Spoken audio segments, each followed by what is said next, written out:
En nombre de la Confederación Sindical de Comisiones Obreras, quiero trasladar una calurosa y fraternal felicitación por su centenario al Partido Comunista de España. Un centenario que llega en un momento oportuno, porque en nuestro país se están abriendo o se están cayendo las vergüenzas para tratar de hilvanar un discurso de revisionismo histórico que pretende, por un lado, blanquear 40 años de dictadura y de fascismo y, por otro, minusvalorar el trabajo imprescindible de las fuerzas democráticas y particularmente del Partido Comunista para la recuperación de los derechos, de las libertades y de la democracia en España. En esta desvergüenza se llega a frivolizar sobre quién ha estado en cada momento en el lado correcto de la historia.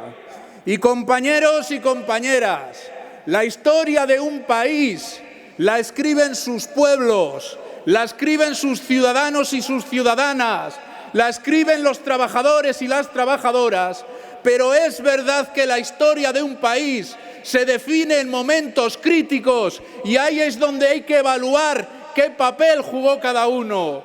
Y el PC puede decir con orgullo que en los momentos críticos de la historia de España estuvo allí donde había que estar, estuvo en el lado correcto de la historia, cosa que no pueden decir todos ni todas.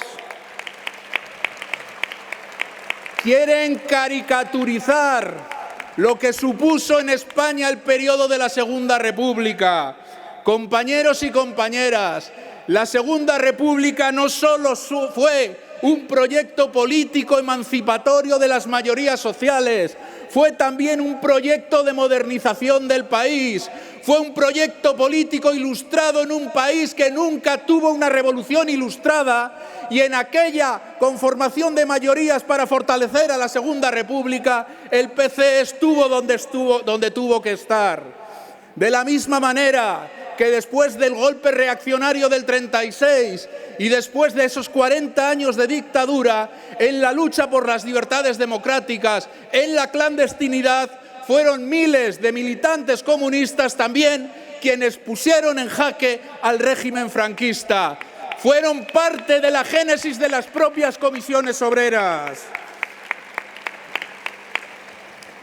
No hay que olvidar que en la recuperación de la democracia, en esa transición que a veces se ha querido edulcorar y simplificar, fue también la militancia de los demócratas, particularmente de las personas comunistas de nuestro país, fue la lucha de la clase trabajadora más concienciada la que aceleró y la que sacó del carril el primer proceso de transición liderado por Arias Navarro.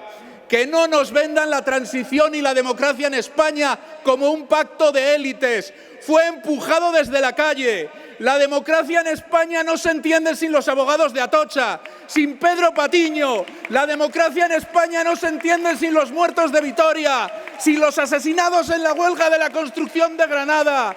La democracia en España no se entiende sin leer los archivos del TOP y ver quién estaba en las cárceles y ver quién estaba siendo torturado y torturada.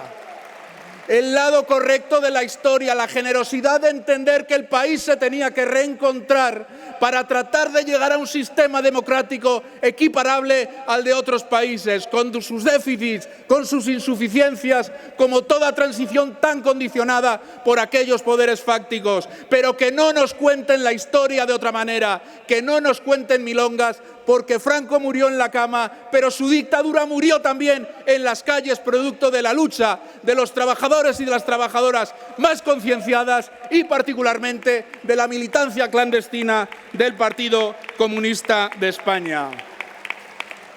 Y concluyo porque, salvando las distancias, nuestro país vuelve a estar en un momento crítico.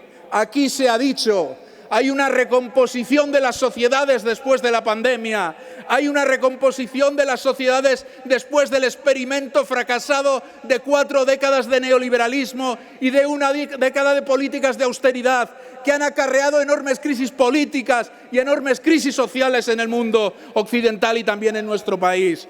Y hay que definir cómo se reconstruyen las sociedades, si con un nuevo contrato social, con el papel del Estado, con el papel de la protección social, con una fiscalidad justa, con una distribución de la riqueza, con una democratización de la economía, sí, democratización de la economía y de las relaciones laborales en las empresas, empoderando a los trabajadores. Si esta es una opción del contrato social, o vamos a una sociedad despiadada, a una sociedad injusta, neoliberal, hedonista, narcisista, donde puedan los que más tienen, donde puedan los privilegiados, o vamos a esa sociedad, insisto, del nuevo contrato social del siglo XXI. No me cabe ninguna duda que otra vez en esta disyuntiva histórica el PC va a estar donde hay que estar, en el lado correcto de la historia. Muchas gracias, compañeros y compañeras. ¡Viva la clase trabajadora! ¡Viva el Partido Comunista de España!